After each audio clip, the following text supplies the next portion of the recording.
Welcome everyone to my class. আজকের এই ক্লাসে আমি আলোচনা করব কিভাবে আমরা একটা জব ইন্টারভিউ ফেস করব। আমরা বিভিন্ন সময় বিভিন্ন ইন্টারভিউ ফেস করি এবং সেই ইন্টারভিউটা কিভাবে কনফিডেন্টলি ফেস করব সেটি আমি আলোচনা করব। তো আপনি না টেনে সম্পূর্ণ ভিডিওটা দেখবেন, আর যারা আমার চ্যানেল নতুন অবশ্যই চ্যানেলটাকে সাবস্ক্রাইব করে দিবেন। ওকে, চলে শুরু করি। জব ইন্টারভিউ ক্যান্ডিডেট, যার যে নাম সেটি আমি দিলাম নিজের মতো করে। জাহিদ হাসান হচ্ছে ক্যান্ডিডেট। সে বলল, may I come in sir বা ম্যাডাম, আমি কি আসতে পারি স্যার বা ম্যাডাম? ইন্টারভিউ বলল, প্লিজ কাম ইন, হ্যাঁ আসেন। জাহিদ হাসান বলল, আসসালামু আলাইকুম, বা যে যে ধর্ম আছে সেটি অনুযায়ী বলবেন আপনারা। কেউ হিন্দু ধর্ম থাকলে নমস্কার বলবে।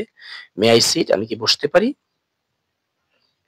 ইন্টারভিউ বলল, ওয়ালাইকুম সালাম, sure, take your seat, you may sit here, please have your seat. সবগুলো অর্থই আপনি বসেন, আসন গ্রহণ করেন, হ্যাঁ ইত্যাদি। হাউ আর ইউ, কেমন আছেন? ইন্টারভিউয়ার জিজ্ঞেস করে কেমন আছেন, তখন আমি বললাম, জাহিদ হাসান বলল, আই এম ফাইন, আমি ভালো আছি। And how do you do, আপনি কেমন আছেন? জাস্ট একটা কুশল বিনিময় করা আর কি।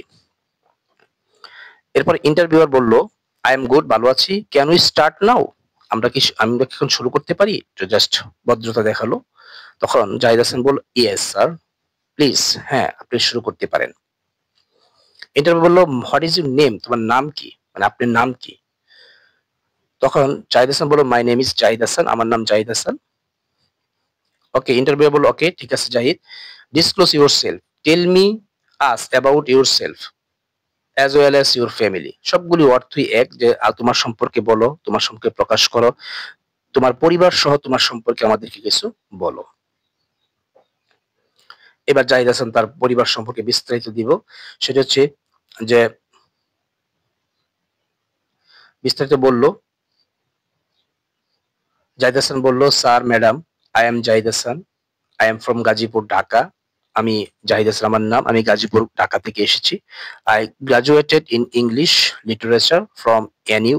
আমি এনইউ থেকে বা ন্যাশনাল ইউনিভার্সিটি থেকে আমি ইংলিশে গ্রাজুয়েশন হয়েছি উইথ ফার্স্ট ক্লাস, যে ফার্স্ট ক্লাসের মাধ্যমে ফার্স্ট ক্লাস পেয়েছি আমি।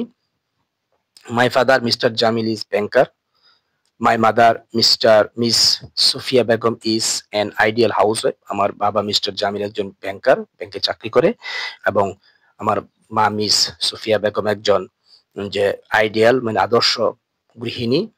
I have an elder brother who is teacher, আমার একটা বড় ভাই আছে যে শিক্ষক।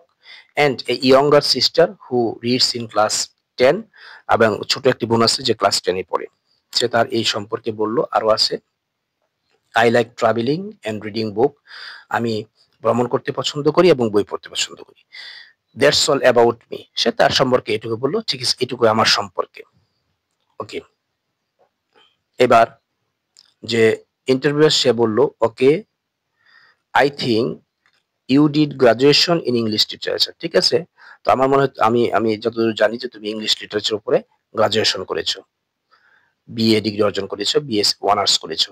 দেন who is your favourite writer, তাহলে তোমার প্রিয় রাইটারটা কে? তুমি যে ইংলিশ সাহিত্য পড়ছো, প্রিয় রাইটার কে? এটা সাবজেক্ট ওয়াইজ কিছু প্রশ্ন করতে পারে, যে কোনো সাবজেক্ট ওই রিলেটেড কিছু প্রশ্ন করতে পারে। তো সে উত্তর দিল, yes, Shakespeare is my favourite writer, Shakespeare আমার প্রিয় লেখক। তখন ইন্টারভিউ বললো, নাইস, ভালো। হোয়েন ওয়াজ হি বর্ন, সে কখন জন্মগ্রহণ করেছিল?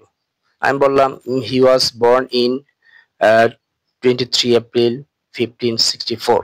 আমি উত্তরটা দিলাম। এরপরে ইন্টারভিউ বললো, ওকে ঠিক আছে, হোয়াট ইজ এআই? এআই কি?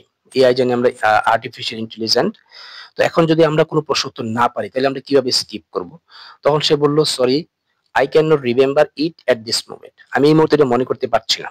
আমরা একটু ভদ্রসূচক ভাবে যদি কোনো প্রশ্ন না পারি তাহলে আমরা এভাবে উত্তর দিব, sorry, I can not remember it at this moment, এই মুহূর্তে এটা আমার মনে পড়ছে না, আমি মনে করতে পারছি না। ভদ্রসূচক ভাবে কোনো কিছু স্কিপ করে যাওয়া, এই জন্য আমি এই প্রশ্ন দিয়েছি। তো সাবজেক্ট রিলেটেড বিভিন্ন প্রশ্ন করতে পারে। এরপর যে হোয়াট ইজ ইউর স্ট্রেংথ, তোমার শক্তি কি, তোমার মধ্যে কিসে কনফিডেন্স রয়েছে? সে বলল, আই এম অপটিমিস্টিক, আমি সবসময় আশাবাদী, নিরাশাবাদ কখনো হই না, ডিলিজেন্ট, পরিশ্রমী, এন্ড পজিটিভ মাইন্ডেড পারসন, এবং একজন ইতিবাচক মনের মানুষ আমি। এটি তার যে ফিজিক্যাল স্ট্রেংথ মানে মেন্টাল স্ট্রেংথ সম্পর্কে সেটি সে বলল। আবার জিজ্ঞেস করতে, হোয়াট ইজ ইউর উইকনেস, তোমার উইকনেস কি, সেটিও জিজ্ঞেস করতে পারে। এবার ইন্টারভিউ বললো, do you have any experience, তোমার কি কোনো আগের পূর্ব অভিজ্ঞতা আছে এই চাকরি? No sir madam, I am fresher, আমি একদম নতুন, আমার আগে কোনো অভিজ্ঞতা নেই। ইন্টারভিউয়ার বলছে, how much salary do you demand, want or expect, যে কোনো ওয়ার্ড বসাতে পারে, যে কি পরিমাণ স্যালারি তুমি ডিমান্ড চাও, তারপরে এক্সপেক্ট আশা করো, প্রত্যাশা করো বা প্রত্যাশা করেন, কি পরিমাণ স্যালারি, এরকম জিজ্ঞেস করতে পারে। ইন্টারভিউ বললো, sir madam, as I am fresh, যেহেতু আমি নতুন, আমার কোনো অভিজ্ঞতা নেই, I don't have any special demand for salary, আমার স্যালারির জন্য স্পেশাল কোনো ডিমান্ড নেই। অথবা তোমার নিজের মতো করে বলবে, আপনি নিজের মতো করে বলেন যে I will be pleased at your sweet will, আপনি যা দিবেন সেটি আমি খুশি থাকবো, এরকম ভাবে। ইন্টারভিউ বলছে, thank you, you have done well, you may go now, interview আপনি খুব ভালো করেছেন, আপনি এখন যেতে পারেন। তারপর জাহিদ হাসান মানে যে ক্যান্ডিডেট, সে বলল ওকে, আসসালামু আলাইকুম, সালাম দিয়ে সে চলে আসবে। তো এই হচ্ছে একটা কনফিডেন্টলি যে জেনারেল যে ইন্টারভিউ সেগুলি ফেস করতে হবে। এরপরে আরো কিছু যে সাবজেক্ট রিলেটেড বা আপনি যে চাকরির জন্য যাচ্ছে সেই রিলেটেড কিছু প্রশ্ন কিন্তু মধ্যে করবে, সেটা আমি কই না, এটা জাস্ট জেনারেল যে জিজ্ঞাসা সেগুলি বললাম। তো আশা করি এটা উপকৃত হবে আপনাদের, এটা ফলো করলে সবাই ভালো থাকবেন। আর যদি ভালো লাগে, আমি পরবর্তীতে আরো আপডেট ইন্টারভিউর জন্য যেই কনভারসেশন সেটি দিব। এর জন্য পাওয়ার জন্য অবশ্যই আমার চ্যানেলটাকে সাবস্ক্রাইব রাখবেন। সবাই ভালো থাকবেন, খোদা হাফেজ।